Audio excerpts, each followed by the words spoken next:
Hello my dear student, welcome to my channel Grade Mathematics. मेरे channel Grade Mathematics में आप लोगों का स्वागत है। मैं सुनील गौतम और आज हम बात करने वाले डियर क्लास ट्वेल्थ अकाउंट्स के बारे में। ठीक है ना। आज हम क्लास ट्वेल्थ अकाउंट्स पढ़ने वाले हैं और जो अकाउंट्स की बुक है वो हमारा है पार्टनरशिप पार्टनरशिप फॉर्म फंडामेंटल के बारे में बात करेंगे। ठीक है डियर, तो चलिए स्टार्ट करते हैं। आज हम अपना चैप्टर नंबर सेकेंड जो है, आज हम पार्टनरशिप के बारे में पढ़ने वाले हैं। और हमारे बुक का जो सेकंड चैप्टर है, ये फर्स्ट चैप्टर हमारा एनपीओ है, लेकिन हम आज सेकंड चैप्टर के बारे में बात करने वाले हैं पार्टनरशिप। देखिए हमारा ये accounting for partnership for fundamental. इससे पहले मैं आपको डियर बता दूं कि मेरे यूट्यूब पे जो मेरा चैनल है वो ग्रेड मैथमेटिक्स के नाम से है। ठीक है।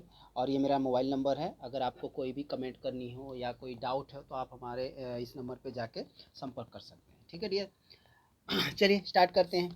तो डियर यहाँ पे बात आई है पार्टनरशिप के बारे में। तो पार्टनरशिप एक वर्ड आया है यहाँ पे। देखिए यहाँ पे आया एक वर्ड पार्टनरशिप। पार्टनरशिप बेसिकली होता क्या है डियर? ठीक है।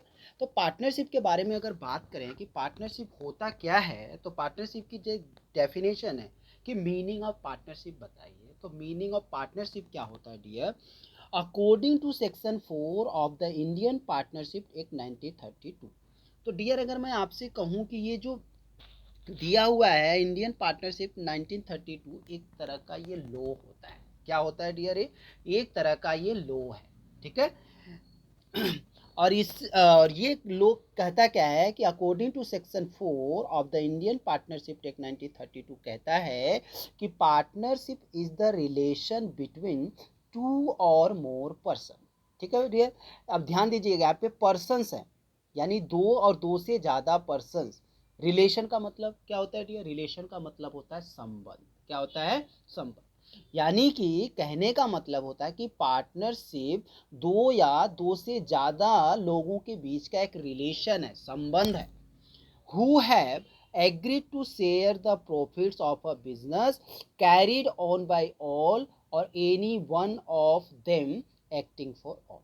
तो डियर कहने का मतलब ये होता है कि पार्टनरशिप दो या दो से ज़्यादा व्यक्तियों के बीच का एक रिलेशन होता है, संबंध होता है, जो बिजनेस में प्रॉफिट को शेयर करने के लिए एग्रीड होते हैं। प्रॉफिट क्या होता है? ये प्रॉफिट शेयर करने के लिए एग्रीड का मतलब ये होता है कि बिजनेस के अंदर मान लीजिए तीन पार्टनर्स हैं, ए बी सी, तीन पार्टनर्स हैं। तो या तो वो तीनों पार्टनर बिजनेस में रेगुलर आएंगे।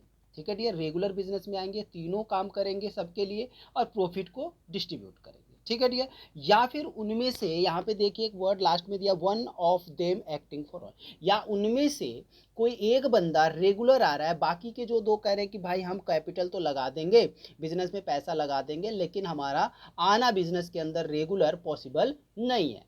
ठीक है, तू अपना देख और तू अपना जो भी, तेरे को हम सैलरी भी दे देंगे, बाकी जो हमारा प्रॉफिट में हिस्सेदारी होगी वो हम रेशियो में डिस्ट्रीब्यूट कर लेंगे। ठीक है डियर। तो अभी ये प्रॉफिट का जो डिस्ट्रीब्यूशन है वो मैं आगे चल के आपको बताऊंगा। अभी आप समझिए कि पार्टनरशिप का जो डेफिनेशन वो है क्या। तो पार्टनरशिप का जो डेफिनेशन है, मैंने क्या कहा था, आप पेपर में अगर आता है पार्टनरशिप का डेफिनेशन तो आप ऐसे ही लिखिएगा, according to section 4 of the Indian Partnership Act 1932 कहता है कि partnership is the relation between two और मोर पर्सन। यानी कि जो पार्टनरशिप है, दो या दो से अधिक व्यक्तियों के बीच का एक संबंध होता है, जो बिजनेस के अंदर प्रॉफिट को शेयर करने के लिए एग्रीड होते हैं।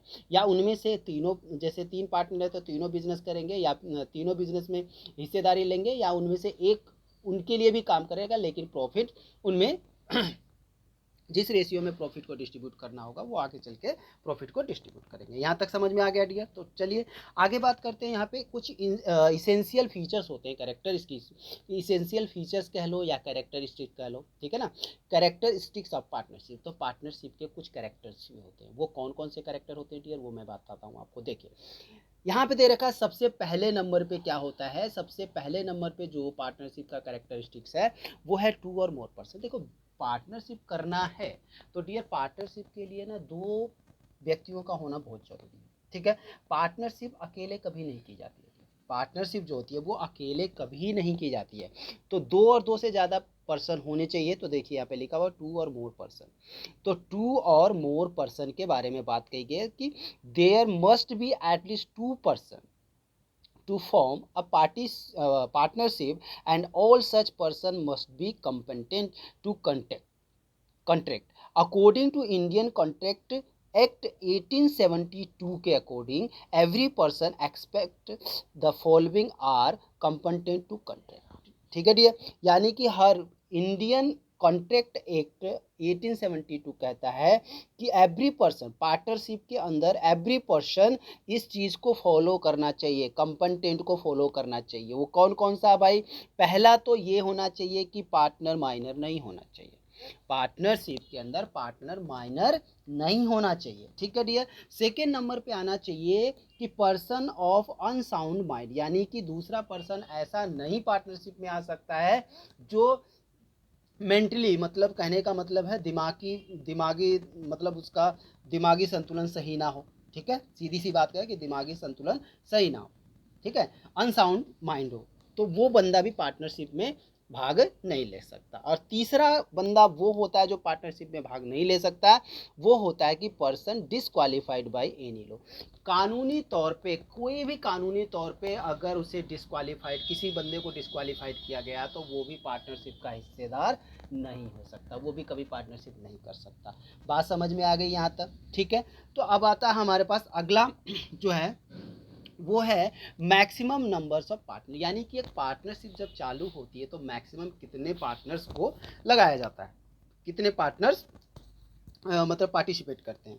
ठीक है, तो कहने का मतलब होता है कि भैया देखिए, द कंपनी एक्ट 2013, ठीक है ना, company act 2013 section 464 empower the central government to prescribe number of partner in a firm subject to maximum of 100 partner.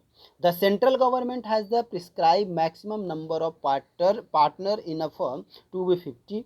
Wide rule 10 of the company miscellaneous rule 2014, thus the in effect a partnership firm cannot have more than 50 partners। ठीक है dear, यानी कि कहने का मतलब है, सीधी सी बात में अगर आपको बता दूं कि भैया मिनिमम 2 पार्टनर्स होने चाहिए और मैक्सिमम पार्टनरशिप के अंदर 50 होने चाहिए, इससे ज़्यादा पार्टनर्स नहीं होने चाहिए। अभी आप सिर्फ इतना ही समझिए, बात समझ में आ गई होगी आपको। चलिए जरा देखिए, मैंने यहाँ पे लिखा हुआ मिनिमम 2 और मैक्सिमम 50। पार्टनरशिप के अंदर मिनिमम 2 बंदे होने चाहिए और मैक्सिमम 50 होने चाहिए, इससे ज़्यादा नहीं होने चाहिए। बात समझ गए? ये कहता है हमारे पास एक रूल है, और मतलब यहाँ पे देखो रूल दे रखा है कि rule wide rule 10 of the companies miscellaneous rule 2014 में ये कहा गया है, याद रखिएगा इस चीज़ को। बात समझ में आ गई? ठीक है, चलिए जरा आगे बढ़ते हैं। देखिए तीसरे नंबर पे आता है एग्रीमेंट। देखिए एग्रीमेंट के बारे में अगर देखो, एग्रीमेंट के बारे में अगर मैं आपको बात करूं कि एग्रीमेंट क्या होता है भाई, तो एग्रीमेंट के बारे में अगर मैं बात करूं तो देखिए बिजनेस जब भी करने जाते हैं तो एक एग्रीमेंट लिखा जाता है। ठीक है ना, पार्टनरशिप अगर भाई देखो, अगर बंदा अकेला है तो चलो कोई दिक्कत नहीं है, लेकिन अगर 2 बंदों के बीच में पार्टनरशिप होने जा रही है, तो 2 या 3 4 लोगों के बीच में पार्टनरशिप होने जा रही है, तो वहाँ पे एक एग्रीमेंट लिखा जाना बहुत ज़रूरी है। क्यों?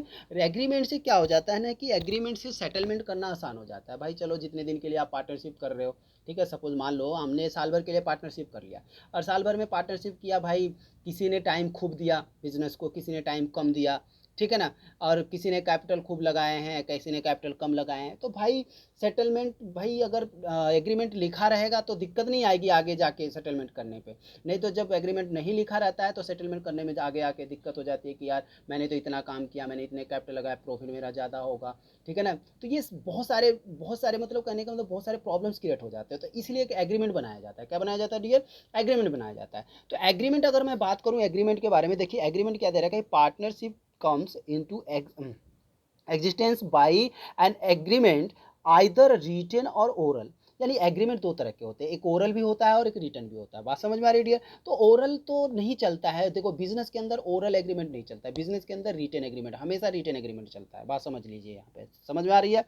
It is the basis of relationship among partner which may be for a particular venture for a period of or at will. The written agreement among the partner is known as a partnership deed. जो written agreement होते हैं ना dear, जो written agreement partners के बीच में होता है उसी को पार्टनरशिप डीड बोला जाता है। क्या बोला जाता है? Partnership deed. पार्टनरशिप डीड क्या होता है मैं आपको आगे चल के बताता हूँ कि पार्टनरशिप डीड क्या होता है। देखिए मैंने क्या कहा था कि भाई पार्टनर्स के बीच में ओरल एग्रीमेंट भी होता है, तो एक ओरल होता है और रिटन होता है। ठीक है ना, एग्रीमेंट 2 तरह के बनते हैं, ओरल एग्रीमेंट भी बनता है और रिटन एग्रीमेंट बनता है। ओरल एग्रीमेंट तो वैसे चल जाता है कभी कभी भाई कि नॉर्मली जैसे दिवाली के टाइम पे हो गया, रक्षाबंधन के टाइम पे हो गया डियर, ठीक है ना, दशहरे के टाइम पे हो गया। कुछ भाई ऐसे हो जाते हैं, कुछ यार दो दोस्त मिल गए, चलो यार पार्टनरशिप कर लेते हैं, कुछ पटाखे वटाखे बेच लेते हैं, जो भी प्रॉफिट होगा दिवाली पे, ठीक है ना, तो 50-50 कर लेंगे, तो वो ओरली होता है, उसके लिए आपको रिटर्न एग्रीमेंट कराने की जरूरत नहीं होती है, ठीक है। लेकिन आप अगर एक बिजनेस चालू करने जा रहे हो डियर, तो वहाँ पे आपको एग्रीमेंट, रिटर्न एग्रीमेंट की जरूरत जरूर पड़ेगी। बात समझ रहे हो ना। तो यहाँ पे एग्रीमेंट मैंने क्या कहा कि एक जो रिटर्न एग्रीमेंट होता है पार्टनर्स के बीच में, उसी को ही पार्टनरशिप डीड कहा जाता है। क्लियर हुआ। और चलिए नेक्स्ट नेक्स्ट बात करते हैं यहाँ पे कि जो बिजनेस होना चाहिए ना डियर, वो लॉफुल होना चाहिए। क्या होना चाहिए? बिजनेस जो होना है वो लॉफुल होना चाहिए। देखिए, लॉफुल बिजनेस का मतलब होता है कि भाई जब भी कोई पार्टनरशिप इस्टेब्लिश हो रही है, ठीक है ना, चालू किया जा रहा है, तो वो लॉफुल होना चाहिए। लॉफुल का मतलब कानूनी रूप से, कानूनी तौर से रजिस्टर्ड होना चाहिए वो बिजनेस, तो वो बिजनेस लॉफुल कहलाता है। बात समझ में आया। इसके बारे में आगे चल के आपको बताऊंगा, कुछ प्रोविजन है, उस प्रोविजन में आपको बताऊंगा कि भाई कि जो लॉफुल बिजनेस है वो कंपलसरी है या नहीं है, ठीक है।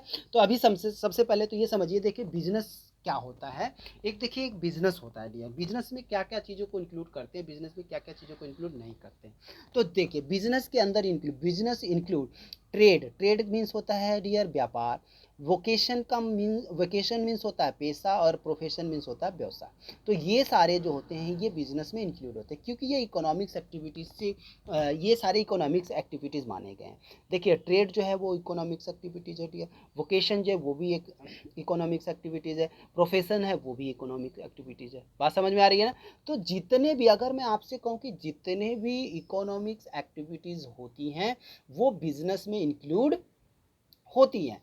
और जो चैरिटेबल एक्टिविटीज़ होती है डियर, या ये कह लो कि जो नॉन इकोनॉमिक्स एक्टिविटीज़ होती है, वो बिजनेस में इंक्लूड नहीं होती है। देख लीजिए, business not include charitable activities होता है, पेरेंटियल एक्टिविटीज़ होता है, ठीक है ना, रिलीजियस एक्टिविटीज़ होते हैं, तो ये सारे जो होते हैं ये बिजनेस में इंक्लूड नहीं होते हैं। बात समझ में आ रही है।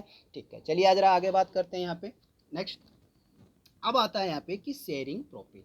तो भाई डियर, बात अगर मैं आपसे ये बताऊं कि भाई जब बिजनेस, ये देखिए अभी ये जो मैंने आपको पीछे मीनिंग ऑफ पार्टनरशिप बताया था, डेफिनेशन ऑफ पार्टनरशिप जो बताया था मैंने आपको, उसी बेस पे मैं आपको इसको आगे मतलब बताते हुए जा रहा हूँ, ठीक है ना।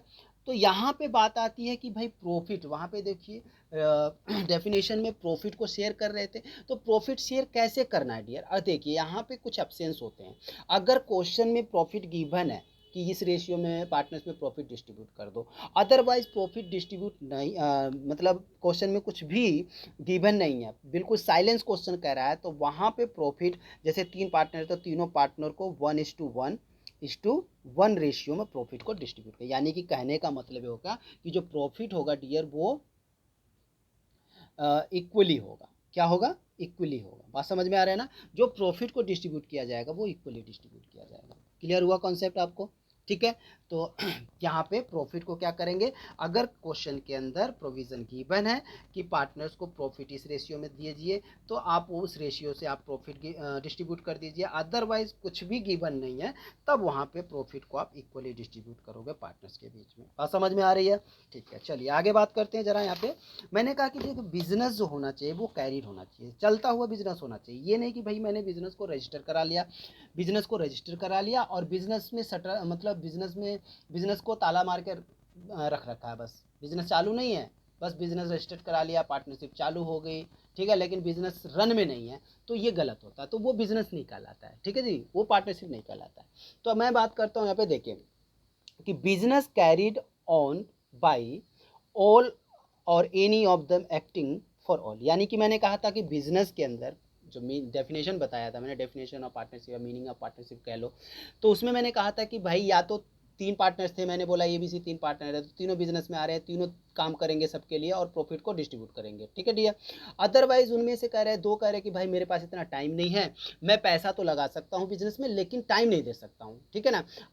एक बंदे को कह दिया कि तू बिजनेस को संभाल, अपना बिजनेस को दे, तेरे को सैलरी भी देंगे और जो हमारा प्रॉफिट होगा उस प्रॉफिट को जिस रेशियो में बांटना होगा हम बांट लेंगे, जो पार्टनरशिप डीड कहेगा। बात समझ में आ रही है। तो ये मैंने कहा, यहाँ पे कहने का मतलब ये हुआ, या तो बिजनेस में तीनों पार्टनर्स आएंगे ABC, या उनमें से कोई एक बंदा आ रहा है बाकी के 2 नहीं आ रहे हैं, लेकिन काम तो तीनों के लिए करेगा ना वो बिजनेस में, क्योंकि प्रॉफिट तीनों को चाहिए। बात समझ में आया? जो काम करेगा उसको एडवांस एक्स्ट्रा पैसे मिलेंगे, उसको सैलरी मिलेगा, कमीशन मिलेगा। बात बात समझ में आ रही है? ठीक है, अब देखते हैं जरा डियर आगे। आगे आता है यहाँ पे कुछ पार्टनर्स के ना राइट्स भी होते हैं। पार्टनर्स के क्या होते हैं डियर? कुछ राइट्स होते हैं। राइट्स क्या होते हैं? देखिए, राइट्स मतलब राइट मीन्स होता है अधिकार, ठीक है ना। राइट्स मीन्स क्या होता है डियर? अधिकार होता है। तो कहते हैं कि राइट्स ऑफ पार्टनर, तो कहते हैं कि भाई every partner has the right to participate in the management of business. हर पार्टनर्स का राइट होता है पार्टिसिपेट करने का मैनेजमेंट ऑफ बिजनेस, यानी बिजनेस मैनेजमेंट में पार्टिसिपेट करने का पूरा पूरा राइट होता है। बात समझ में आ रहा है? चाहे वो बिजनेस में रन हो या ना हो वो अलग बात है, ठीक है, लेकिन भाई वो कभी भी आ सकता है, पार्टिसिपेट कर सकता है बिजनेस में, क्योंकि वो पार्टनर्स है। बात समझ में आ रही है? फिर नेक्स्ट आता है कि every partner has the right to be consulted about the affair of the business, यानी कि बिजनेस के जितने भी अफेयर्स होते हैं पार्टनर्स को राइट होता है उसको उस पर कंसल्ट करने का। बात समझ रहे हो? ठीक है, नेक्स्ट आता है every partner has the right to inspect the books of account and have a copy of it, यानी कि हर पार्टनर का, एवरी पार्टनर, प्रत्येक एक पार्टनर का अधिकार है वहाँ पे कि बुक का इंस्पेक्ट करे जाके, और उसकी एक कॉपी अपने पास रख सकता है। उसकी एक, यहाँ पे देखो लिखा हुआ have a copy of it, यानी वो बुक के, अकाउंट्स बुक की अपनी एक कॉपी अपने पास रख सकता है। ये उसके राइट्स होते हैं। बात समझ में डियर? नेक्स्ट आता है यहाँ पे कि every partner has the right to share profit और loss with other in the agreed ratio, यानी जो अदर पार्टनर्स हैं, जो एग्रीड रेशियो लिखा हुआ है उसके बेस पे हर पार्टनर का राइट बनता है प्रॉफिट और लॉस को शेयर करने का। Clear dear?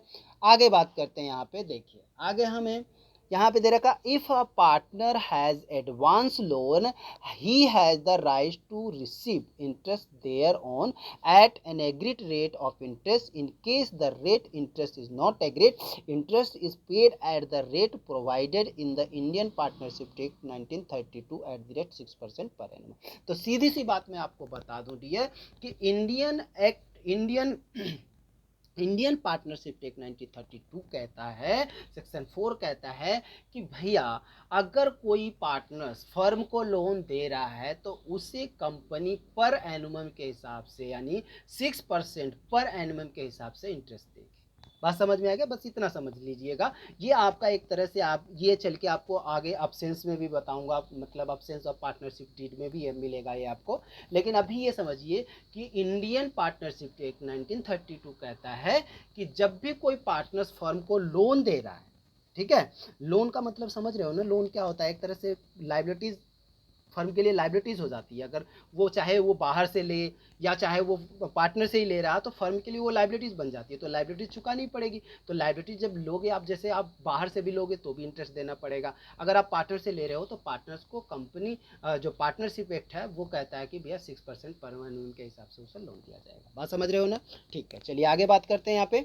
In case of emergency a partner has the right to act according to his best judgement and the indemnified for the expenses incurred by him. कहने का मतलब है भाई कुछ ऐसी इमरजेंसीज वाले जब केसेस हो जाते हैं तो पार्टनर्स के पास कुछ राइट्स होते हैं अपना बेस्ट जजमेंट देने के लिए, ठीक है ना? बात समझ रहे हो? ठीक है, अब बात आती है आगे। अ partner has the right not allow the admission of a new partner.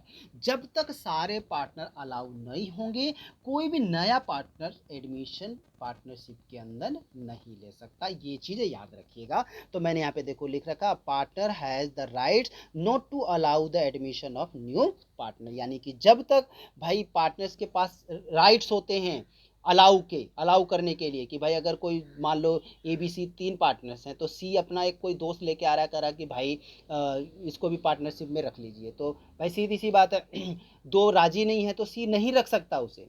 क्यों? क्योंकि पार्टनरशिप तो इन तीनों के बीच में हुआ है ना, पार्टनरशिप तो इन तीनों के बीच में हुआ। तो C भाई ये जोड़ना चाह रहा है किसी को, तो भाई कैसे जोड़ लेगा? किसी को भी जोड़ना चाह रहा है, नहीं जोड़ा, जब तक ये एग्री नहीं होंगे तब तक ये नहीं, इसको यहाँ पे एडमिशन नहीं दे सकता। बात समझ रहे हो ना? तो यहाँ पे इनके राइट्स होते हैं। याद रखना इस चीज़ को। नेक्स्ट आता है कि after giving proper notice a partner has the right to retire from the firm. यानी कहने का मतलब है जब भी कोई पार्टनर फर्म से रिटायर होना चाहता है तो प्रॉपर नोटिस दे के रिटायर होगा कि भैया हाँ मैं अगले महीने से, मैं आप 1 महीने पहले ही नोटिस दे रहा हूँ कि अगले महीने से मैं यहाँ फर्म से रिटायर हो रहा हूँ, पार्टनरशिप से रिटायर हो रहा हूँ और मेरा सेटलमेंट कर दीजिएगा। बात समझ में आ रहा है? ऐसे ही नहीं कि आज आया मन बनाया कि नहीं आज से काम नहीं करूँगा फर्म में, ठीक है ना, मैं तो भाई रिटायर होने जा रहा हूँ, मेरा डिस्ट्रीब्यूट कर दो, तो ऐसा कभी नहीं होता है। अगर आपको रिटायर होना है तो आप प्रॉपर नोटिस दे के रिटायरमेंट ले सकते हो। बात समझ में आ रही है डियर यहाँ तक? ठीक है। अब आता है इसका लास्ट रह गया यहाँ पे, if a partner incurs expenses on the business, जितने भी बिजनेस के एक्सपेंसिस होते हैं, पे amount the behalf of the firm, यानी कि भाई किसके बिहाफ में पे करेंगे? फर्म के बिहाफ में। The partner get indemnified for the payments made by him for the firm. याद रखिएगा। बात समझ में आ रही है? ठीक है। चलिए जरा अब हम आगे बात करते हैं कुछ पार्टनरशिप डीड के बारे में कि पार्टनरशिप डीड होता क्या है। देखिए पार्टनरशिप डीड के बारे में अगर मैं बात करूं डियर यहाँ पे कि पार्टनरशिप डीड क्या होता है, देखिए ये है ना एक तरह का पार्टनरशिप डीड, एक तरह का ना किताब होती है। पार्टनरशिप डीड एक तरह की क्या होती है? किताब होती है, एक लेखा जोखा होता है जिसके अंदर सारी चीज़ें लिखी जाती हैं फर्म से रिलेटिव। पार्टनरशिप जो फर्म आपने तैयार करा है, जो पार्टनरशिप फर्म चालू हुई है, उससे रिलेटिव सारी चीज़ें यहाँ पे इंक्लूड होंगी। समझ गए ना? सारी चीज़ें लिखी गई होंगी, इसी को कहते हैं पार्टनरशिप। एक तरह का किताब होता है, बुक होती है, ठीक। तो कहते हैं कि the partnership deed is the written agreement. मैंने क्या कहा था अभी? देखिए सारे लिखे हुए हैं एक तरह से। तो ये एक तरह का रिटन एग्रीमेंट होता है अमंग द पार्टनर्स, किसके बीच में? पार्टनर्स के बीच का, ठीक है ना। Which contain the term of agreement is also called, जो ये एग्रीमेंट कंटेंट होता है ना डियर, इसको हम आर्टिकल्स ऑफ पार्टनरशिप भी कहते हैं, ठीक है ना। पार्टनरशिप डीड का दूसरा नाम जो है वो आर्टिकल्स ऑफ पार्टनरशिप भी कहा जाता है। क्या कहा जाता है डियर? Article of partnership. याद रखिएगा। ठीक है, चलिए जरा आगे देख लेते हैं हम। देखिए अब यहाँ पे बात करता हूँ डियर कि जब पार्टनरशिप डीड तैयार किया जाता है, जो मैंने अभी बताया था कि ये जो पार्टनरशिप डीड, जो ये पार्टनरशिप डीड तैयार किया गया है, जो ये बुक बनाई गई है, इस बुक में क्या क्या चीज़ें ऐसी लिखी जाती है, क्या क्या चीज़ें हैं जो इस बुक में लिखी जाती हैं, तो वही चीज़ मैं आपको यहाँ पे बताने वाला हूँ कि जब पार्टनरशिप डीड तैयार किया जाता है तो पार्टनरशिप डीड में देखिए ये सारी चीज़ें इंक्लूड होती हैं। कौन सी सारी चीज़ें? A partnership deed should contain the following points. कुछ पॉइंट होते हैं जिनको पार्टनरशिप डीड के कंटेन में शामिल किया जाता है। तो वो कौन सा होता है? तो पहला होता है name and address of the firm as well as the partner. ठीक है डियर। अगर मैं बात करूं यहाँ पे पहले नंबर पे क्या होगा? कंपनी का नाम, यानी फर्म का नाम, फर्म का address, as well as partners के भी नाम और एड्रेस लिखे जाते हैं। याद रखिएगा इसी को। मैंने यहाँ पे भी सेकेंड नंबर पे भी name and address of the partner लिखा है, तो यहाँ पे वही चीज़ है जो मैंने पहले बता दिया था। बात समझ में आ रहा है? थर्ड नंबर पे आ जाइए। थर्ड नंबर पे हमें यहाँ पे ये बताना पड़ता है भाई जो आप बिजनेस चालू करने वाले हैं उसका नेचर बताइए, nature and place of the business, यानी बिजनेस को चालू करने की जगह बताइए और बिजनेस का नेचर बताइए कि आप किस तरह का बिजनेस चालू करना चाहते हो, ठीक है ना। आप किस तरह का बिजनेस चालू करना चाहते हो तो उसके नेचर बताइए। बात समझ में आ रहा? ठीक है। फिर उसके बाद आता है फोर्थ नंबर पे duration if any of partnership. जो आप पार्टनरशिप स्टार्ट करने जा रहे हैं उसका ड्यूरेशन क्या रखोगे, उसकी समय सीमा क्या रहेगी, कब तक ये पार्टनरशिप चलाओगे, तो वो भी यहाँ पे लिखा जाता है। ठीक है। उसके बाद आता है कि capital contribution by each partner. यहाँ पे ये भी लिखा जाएगा कि भैया जब पार्टनर्स हैं वो कितने कितने कैपिटल, कितने कितने पूंजी लेकर बिजनेस में आने वाले हैं, तो वो सारी चीज़ें भी यहाँ पर लिखी जाएंगी। Capital contribution by each partner, कि हर पार्टनर यानी प्रत्येक पार्टनर कितने कितने कैपिटल लेके बिजनेस में आ रहा है। ठीक है। अगर वो कैपिटल लेके आ रहा है तो क्या कैपिटल पे इंटरेस्ट दिया जाएगा, ये भी यहाँ पे लिखा होगा। ठीक है। या फिर पार्टनर्स ने ड्राइंग किया है तो क्या ड्राइंग पे इंटरेस्ट फर्म लेगी, ये भी लिखा जाएगा यहाँ पे। ठीक है। उसके बाद प्रॉफिट शेयरिंग रेशियो क्या होना चाहिए। देखिए मैंने आपको पीछे भी बताया था कि प्रॉफिट शेयरिंग रेशियो क्या होता है, कि अगर अब्सेंस ऑफ पार्टनरशिप डीड दिया हुआ है, ठीक है ना, कि भाई रेशियो गिवन है तो आप उस रेशियो में प्रॉफिट को डिस्ट्रीब्यूट कर दीजिए। अगर आपके पास अब से जब पार्टनरशिप डीड की बन नहीं है तो आपका हक बनता है इक्वल, यानी कि फर्म का हक है यही कि भाई जो प्रॉफिट है उसको इक्वल डिस्ट्रीब्यूट करना है पार्टनर। मान लो 3 पार्टनर है तो 1:1:1 में प्रॉफिट को डिस्ट्रीब्यूट कर दिया जाएगा। बात समझ में आ रहा है। फिर उसके बाद ये भी बताया गया कि भाई इंटरेस्ट ऑन लोन, अगर पार्टनर्स जो है वो फर्म को लोन दे रहा है, ठीक है ना, अगर जो कोई भी पार्टनर अगर फर्म को लोन दे रहा है तो उस पार्टनर्स को उस लोन पे कितना इंटरेस्ट मिलना चाहिए, ये देना चाहिए या नहीं देना चाहिए, ये भी यहाँ पर लिखा जाएगा। बात समझ में आ रहा है, ठीक है। उसके बाद आता है कि पार्टनर्स सैलरी कमीशन, अगर कोई पार्टनर्स काम कर रहा है वहाँ पे रेगुलर काफ़ी टाइम बिता रहा है फर्म में, तो क्या उसे सैलरी दी जानी चाहिए, क्या उसे कमीशन दिया जाना चाहिए, तो ये सारी चीज़ें भी पार्टनरशिप डीड में लिखा जाता है, ठीक है डियर। उसके बाद आता है कि method of valuation of goodwill and asset, यहाँ पे ये भी पहले ही पार्टनरशिप डीड में लिखा जाता है कि गुडविल और एसेट की वैल्यूएशन कैसे करनी है। तो डियर गुडविल का एक चैप्टर आगे चल के मैं पढ़ाऊंगा आप लोगों को, उस गुडविल में गुडविल कैलकुलेट करने के कई तरीके हैं, तो वो मैं चल के आगे आपको बताने वाला हूँ, ठीक है डियर। ओके, उसके बाद आता है according period of the firm and duration of partnership. Accounting period क्या होना, सॉरी यहाँ पे अकाउंटिंग पीरियड क्या होगा फर्म का, और ड्यूरेशन ऑफ पार्टनरशिप क्या होनी चाहिए, ये सारी चीज़ें भी यहाँ। ड्यूरेशन ऑफ पार्टनरशिप तो मैंने पीछे यहाँ पे बता ही दिया था आपको, लेकिन बात आती है कि भाई जो अकाउंटिंग पीरियड, देखो अकाउंटिंग पीरियड हमारे इंडिया के अंदर अकाउंटिंग जो पीरियड होता है वो 1 अप्रैल टू 31 मार्च होता है। इसको कहते हैं फाइनेंशियल ईयर भी बोला जाता है, ठीक है ना। कुछ लोग होते हैं जो बिजनेस को कैलेंडर ईयर से भी चलाते हैं। कैलेंडर ईयर का मतलब होता है कि 1 जनवरी से लेकर 31 दिसंबर तक, ठीक है। लेकिन अधिकतर जो बिजनेस चलते हैं वो फाइनेंशियल ईयर से चलते हैं। तो फाइनेंशियल ईयर आप लोगों को सबको 11th क्लास में पढ़ाया गया है और आप लोगों ने पढ़ा भी है कि जो फाइनेंशियल ईयर होते हैं वो होता है 1 अप्रैल से लेकर 31 मार्च तक। समझ में आ रही है, ठीक है। उसके बाद आता है यहाँ पे कि rights and duties of partner, how dispute will be settle, यानी यहाँ पे कुछ इनके राइट्स भी होंगे, कुछ इनके ड्यूटीज भी होंगे। राइट्स अधिकार कर्तव्य पार्टनर्स के यहाँ पे लिखे होंगे, डिस्प्यूट के या भाई सेटलमेंट करने में आसानी हो जाती है, ठीक है डियर। उसके बाद आता है हमारे पास यहाँ पे decision taken if some partner become insolvent, यानी कि भाई जब इंसॉल्वेंट देखो, एक सॉल्वेंस का केस होता है, एक इंसॉल्वेंट का केस होता है। इंसॉल्वेंट मीन्स होता है दिवालियापन। क्या होता है? दिवालियापन। भाई मान लो कि कंपनी फर्म के अंदर 3 पार्टनर हैं, उनमें से अगर एक पार्टनर दिवालिया हो जाता है, 2 पार्टनर दिवालिया हो जाता है, एक पार्टनर बचा हुआ है, तो भाई डिसीजन कौन लेगा, तो ये सारी चीज़ें यहाँ पे पहले ही लिख दी जाती है, ठीक है डियर। उसके बाद आता है कि opening of bank account, opening of bank account where it will be the name of firm और a partner। वहाँ पे देखिए जब ओपनिंग बैंक अकाउंट एक जब बैंक अकाउंट ओपन कराया जाता है तो वहाँ पे फर्म का नाम लिखा जाता है, पार्टनर्स के नाम भी लिखे जाते हैं, फर्म के नाम भी लिखे जाते हैं और पार्टनर्स के नाम भी लिखे जाते हैं। ये चीज़ें याद रखिएगा, समझ गए। क्योंकि कभी भी मैं डियर एक चीज़ हमेशा याद रखिएगा कि जब भी कोई फर्म होती है ना तो फर्म का हमेशा करेंट अकाउंट खुलता है। क्या खुलता है डियर? फर्म का हमेशा करेंट अकाउंट खोला जाता है, ठीक है। याद रखिएगा इस चीज़ को, ठीक है। तो यहाँ पे मैंने कहा कि बैंक अकाउंट, अगर भाई ठीक है बैंक अकाउंट खोला है तो बैंक अकाउंट में फर्म का नाम होगा और पार्टनर्स के नाम होंगे, याद रखिएगा।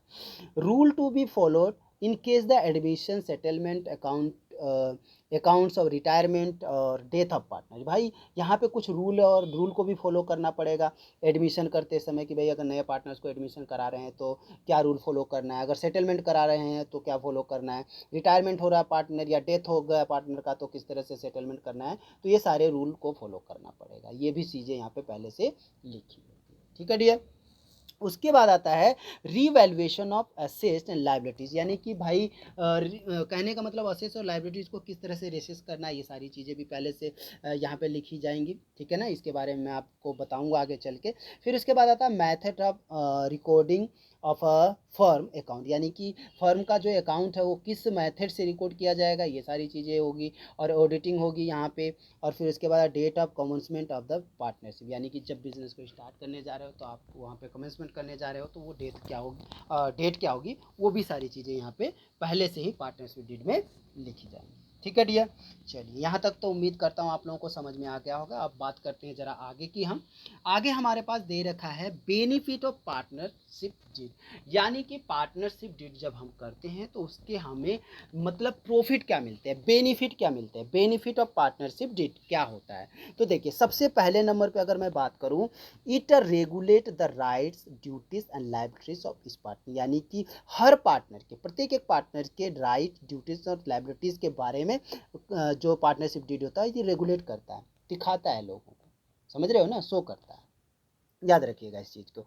ठीक है, उसके बाद आता है सेकेंड नंबर पे, it help to avoid any misunderstanding, यानी कि ये कोई भी अवॉइड मतलब कोई भी मिसअंडरस्टैंडिंग अगर है तो उसको अवॉइड कराता है अमंग द पार्टनर्स के बीच में, because all the terms and condition of the partnership has been laid down beforehand it in the deed, यानी कहने का मतलब क्योंकि सारे यहाँ पर जो भी कंडीशन होते हैं पार्टनरशिप डीड के पहले ही लिखे जा चुके होते हैं पार्टनरशिप डीड में। समझ में आ रही है ना बात, कोई भी मिसअंडरस्टैंडिंग नहीं होती है इसको लेकर।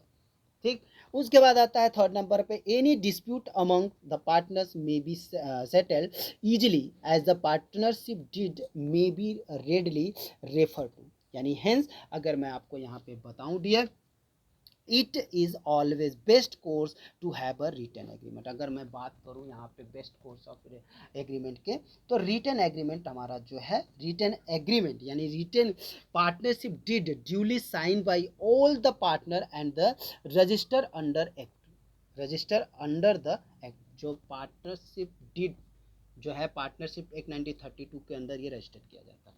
ठीक है डियर, यहाँ तक समझ में आ गया होगा। ठीक है, चलिए जरा आगे बात करते हैं हम यहाँ पे कुछ प्रोविजंस के बारे में बात कर लेते हैं डियर। देखिए कुछ प्रोविजंस हैं, ठीक है ना, याद रखिएगा ये प्रोविज़न बहुत इंपॉर्टेंट प्रोविज़न है एक तरह से।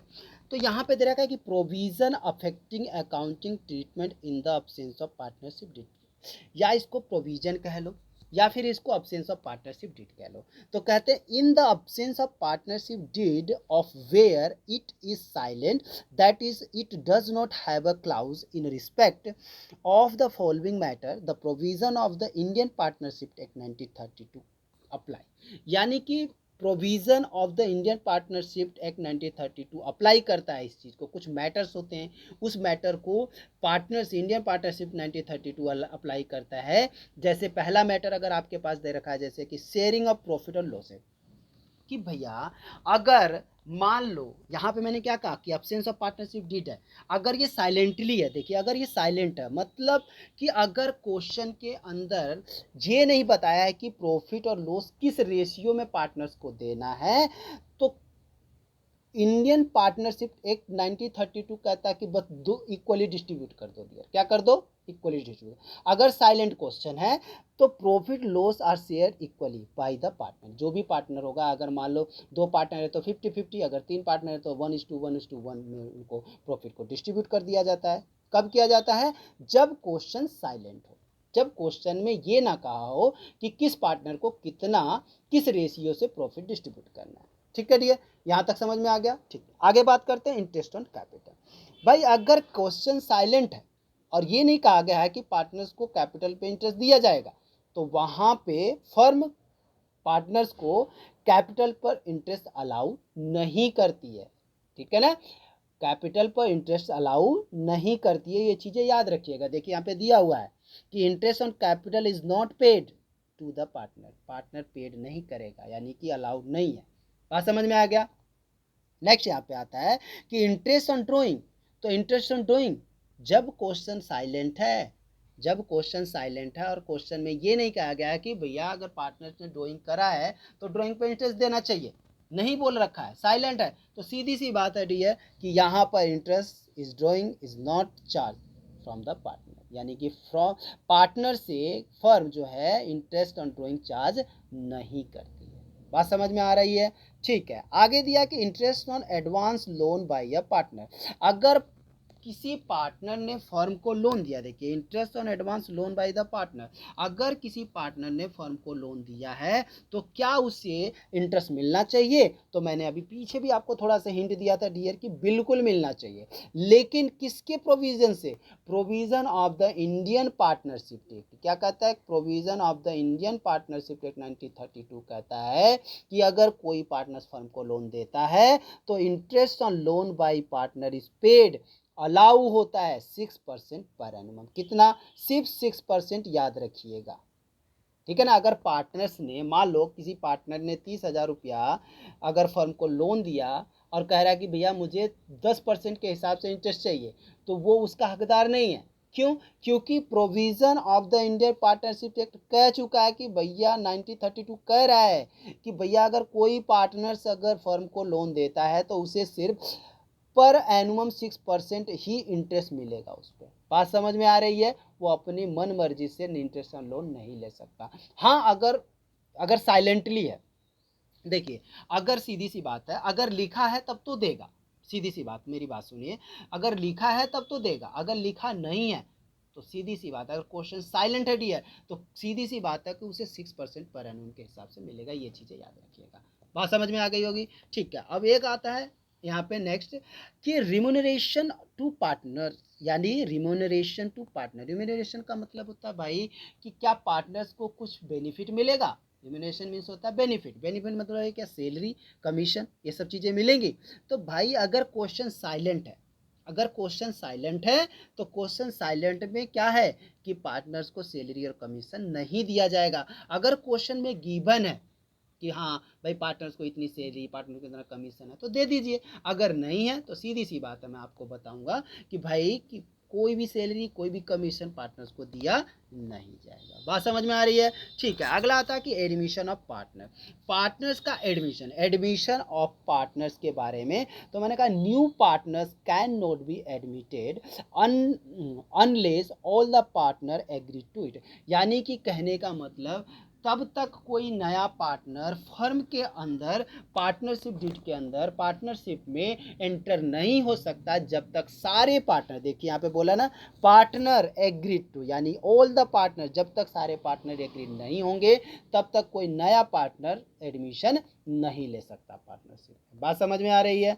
ठीक है। यहाँ पे अटेंशन प्लीज है, छोटी छोटी मगर कुछ मोटी बातें हैं, याद रखिएगा डियर यहाँ पे कि भाई interest on partners loan is charged against profit, it means interest is payable even it there is loss. यानी प्रॉफिट के चार्ज में, प्रॉफिट के केस में तो भाई पार्टनर्स का इंटरेस्ट ऑन लोन तो दिया जाता है, लेकिन लॉस के केस में भी दिया जाएगा भाई। क्यों नहीं दिया जाएगा भाई? दिया जाएगा, बिल्कुल दिया जाएगा। देखिए मान लीजिए अगर भाई पार्टनर्स ने लोन नहीं दिया, सपोज मान लीजिए कि अगर पार्टनर से लोन नहीं दिया तो फर्म को पैसे की तो ज़रूरत है ना, तो फर्म बाहर से लेगी पैसा। तो बाहर से जब लेगी तो भाई प्रॉफिट के केसेस में भाई सीधी सी बात है, उससे कहेगा भाई जब मेरा प्रॉफिट होगा तो मैं आपको इंटरेस्ट दूंगा, अगर प्रॉफिट नहीं होगा तो मैं आपको इंटरेस्ट नहीं दूंगा, अगर लॉस हो गया तो मैं आपको इंटरेस्ट नहीं दूंगा। तो कौन देगा पैसा? कोई देगा नहीं? देगा ना। तो वैसे ही डियर अगर मान लो कि अगर फर्म ने बाहर से पैसा लिया है तो भाई अगर प्रॉफिट हुआ तो दे ही रहा, लॉस के केसेस में भी वहाँ पे इंटरेस्ट देना पड़ेगा। तो वैसे ही पार्टनर्स को भी क्या करेगा, वो प्रॉफिट के केस में भी इंटरेस्ट देगा और लॉस के केस में भी इंटरेस्ट देगा। ये चीज़ें याद रखिएगा। बात समझ में आ गई? अब बात थोड़ा सा मैं बताता हूँ डियर यहाँ पे पार्टनर्स क्या होता है। देखिए पार्टनर्स कौन होते हैं?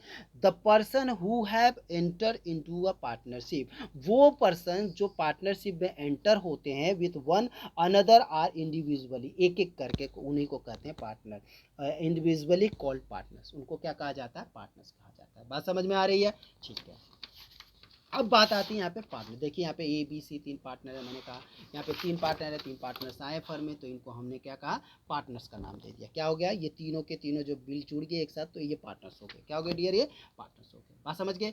अब बात आती है फर्म। फर्म क्या होती है? देखिए ये फर्म है, ये क्या है डियर? ये फर्म है। कहते हैं कि जब पार्टनर सारे एक साथ कलेक्ट हो जाते हैं, जब देखिए ना partners collecting are known as a firm, जब पार्टनर एक साथ कलेक्ट हो जाते हैं तो वो एक फर्म बना लेते हैं। क्या बना लेते हैं डियर? वो एक तरह का फर्म बना लेते हैं, याद रखिएगा। बात समझ में आ रही है? उसके बाद आता है देखिए कुछ यहाँ पर सम अदर इम्पोर्टेंट प्रोविजन है डियर, ये आप जरूर याद रखिएगा, बहुत इंपॉर्टेंट है, पेपर में कई बार 1 नंबर में पूछ दिया जाता है, 2 नंबर में पूछ दिया जाता है।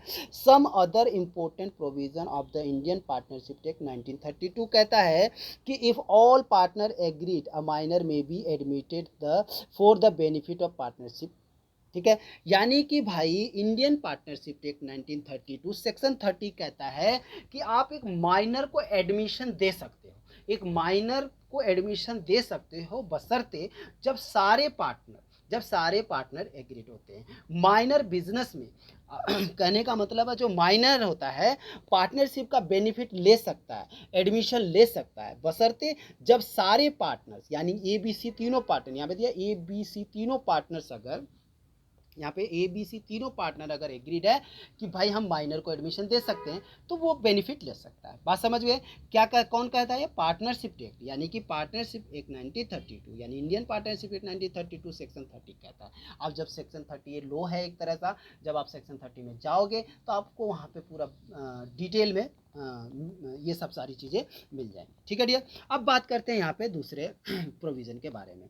तो यहाँ पे दे रखा कि a person may be admitted as a partner either with the consent of all the existing partner on the accordance with the agreement among the partner section 31। यानी कि इंडियन पार्टनरशिप एक्ट 1932 सेक्शन 31 कहता है कि यहाँ पे minor की बात नहीं, कोई भी पार्टनर, मेजर के बारे में बात कर रहे हैं यहाँ पे, कोई भी पार्टनर्स यहाँ पर एडमिशन ले सकता है बशर्ते जब सारे पार्टनर्स क्या हों, जब सारे पार्टनर्स एग्रीड हो। बात समझ में आ रहे हैं?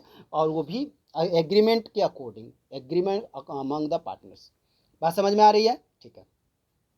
उसके बाद आता है नेक्स्ट यहाँ पे, a partner may retire from the firm either with the consent of all the other partner or in accordance with the agreement among the partner. यानी सीधी सी बात है, इंडियन पार्टनरशिप एक्ट 1932 सेक्शन 32 कहता है कि भाई अगर कोई पार्टनर कंपनी से रिटायर होता है तो मैंने पीछे भी बताया था भाई उसको भाई उसको क्या करना पड़ता है भाई, एक नोटिस जारी करना पड़ता है पहले, और अगर वो जा रहा है तो उसका सेटलमेंट किसके अकॉर्डेंस होता है, जो एग्रीमेंट तैयार किया गया होता है पहले उस एग्रीमेंट के अकॉर्डिंग उसको डिस्प्यूट कर दिया जाता है। बात समझ में आ रहा है? उसका सेटलमेंट कर दिया जाता है। यहाँ तक उम्मीद करता हूँ समझ में आ गया होगा। ठीक है डियर, उसके बाद आता है कि registration of the firm is optional and not a compulsory. Indian Partnership Act 1932 section 69 कहता है कि कब किसी भी फर्म का रजिस्ट्रेशन कराना, किसी भी फर्म का रजिस्ट्रेशन कराना ऑप्शनल होता है, कंपलसरी नहीं होता है। याद रखिएगा, ये कौन कहता है? इंडियन पार्टनरशिप एक्ट 1932 सेक्शन 69 कहता है।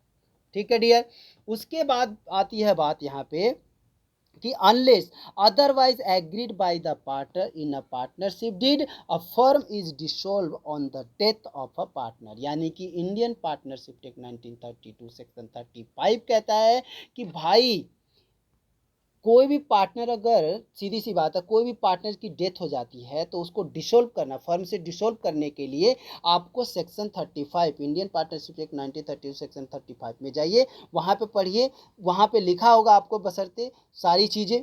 ठीक है, पार्टनरशिप डीड के अकॉर्डिंग सारी चीज़ें लिखी होगी कि किस तरह से उसको डिसॉल्व करना है। ठीक, तो उम्मीद करता हूँ डियर यहाँ तक आप लोगों को बहुत अच्छे से समझ में आ गया। यही है पार्टनरशिप का बेसिक कॉन्सेप्ट। ठीक है, चलिए जरा एक क्वेश्चन कर लेते हैं। मैंने ये क्वेश्चन सपोज एक तरह से देखा जाए तो पार्टनरशिप डीड का क्वेश्चन है, प्रैक्टिकल प्रॉब्लम क्वेश्चन है आपकी टी एस अग्रवाल की जो बुक है, टी एस अग्रवाल की जो बुक है आपका, ठीक है ना, उसका जो प्रैक्टिकल प्रॉब्लम्स का पहला जो पार्ट है वो पार्टनरशिप डीड यानी क्वेश्चन नंबर जो फर्स्ट है टी एस अग्रवाल, ये हमारे पास 2021 की बुक है। तो उसमें आप जाओगे तो आपको पहला क्वेश्चन आपको मिलेगा, देखिए मैंने क्वेश्चन भी लिख रखा है। पहला क्वेश्चन मिलेगा, in the absence of partnership deed what are the rule related. तो आपके पास कुछ partnership absence of partnership deed दिए हुए हैं और ये कह रहा है कि भाई इसके कुछ रूल मतलब क्या रूल को फॉलो कर रहे हैं। ठीक है, रूल को, कौन से रूल को ये फॉलो कर रहे हैं, याद रखिएगा। तो देखिए चलते देखते हैं। यहाँ पे पहला दे रखा कि भाई सैलरी ऑफ पार्टनर, भाई अब्सेंस कह रहा है ना, कि भाई क्वेश्चन नहीं, अब्सेंस कह रहा है। अब्सेंस तो यही कहता है कि भाई पार्टनर्स को सैलरी नहीं दी जानी चाहिए, सीधी सी बात है, सैलरी दी जानी चाहिए। अभी मैंने पीछे बताया ना, सैलरी दी जानी चाहिए, नहीं दी जानी चाहिए, तो यहाँ पे नॉट अलाउड लिख देना।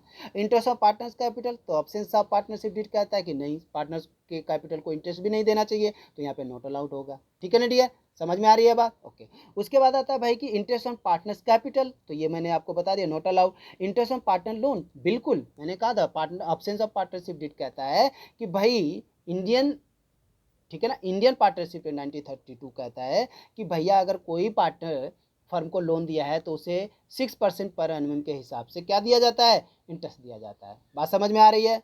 चलिए फिर उसके बाद आता है कि डिवीजन ऑफ प्रॉफिट, तो ऑब्सेंस ऑफ पार्टनरशिप डीड कहता है कि जब क्वेश्चन साइलेंट हो तब वहां पे जो प्रॉफिट होता है उसको क्या किया जाता है, इक्वली डिस्ट्रीब्यूट किया जाता है। क्या किया जाता है डियर, इक्वली डिस्ट्रीब्यूट किया जाता है। बात समझ में आ रही है? उसके बाद इंटरेस्ट ऑन पार्टनर ड्रॉइंग, तो क्या पार्टनर्स की ड्राइंग पर इंटरेस्ट फर्म चार्ज करेगी, तो बिल्कुल नहीं चार्ज करेगी, तो यहाँ पे नोट चार्ज, क्योंकि अब्सेंस ऑफ पार्टनरशिप डीड कहता है भैया कोई इंटरेस्ट ड्राइंग पे चार्ज नहीं होगा। यहाँ तक तो आपको समझ में आ गया होगा। ठीक है डियर, चलिए जरा आगे बात करते हैं क्वेश्चन नंबर सेकंड के बारे में। आपकी बुक का क्वेश्चन नंबर सेकंड कहता है, यहाँ पे देखिए मैंने क्वेश्चन लिख रखा है, क्वेश्चन नंबर सेकंड कहता है following difference have arisen among P Q and R. देखिए तीन पार्टनर दे रखे हैं P Q and R, state who is correct in each case, यानी कि कौन करेक्ट है हर एक केसेस में। तो यहाँ पे मेरे पास कुछ केसेस दे रखे हैं, इस केसेस में चलिए सबसे पहले केसेस के बारे में बात करते हैं।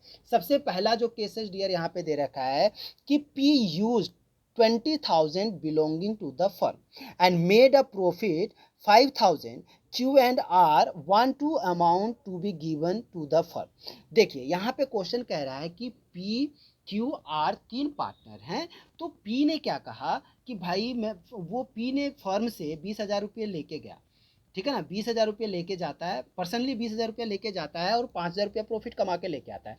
20,000 रुपया फर्म से ले गया, 5,000 रुपया कमा के आया, और क्यू और आर चाहते हैं कि वो अमाउंट को फर्म को दे दे, वो फर्म को अमाउंट को दे दे। तो क्या ये क्यू और आर राइट हैं? क्यू और राइट हैं, क्यू एंड आर जो हैं वो राइट हैं, तो बिल्कुल है। तो हम यहाँ पे कहेंगे पी मस्ट पे, तो पी को यहाँ पे P must pay, P must pay rupees 20,000 plus में रुपीज 5,000, यानी कि कहने का मतलब टोटल कितना हो जाएगा डियर, यहाँ पे 25,000। बात समझ में आ रही है? तो यहाँ पे कहने का मतलब ये हुआ कि भाई सीधी सी बात है यार, एक बात बताओ भाई, जो पी था क्यू आर से कहा कि भाई मुझे फर्म से 20,000 रुपया दो, मैं 5,000 रुपया प्रॉफिट कमा के लेके आऊँगा, ठीक है। तो भाई पी गया 20,000 रुपया कहीं मतलब लगाया और 5,000 रुपया कमा के लाया, तो भाई क्या वो 5,000 रुपया वो अपने पास रखेगा? नहीं रखेगा।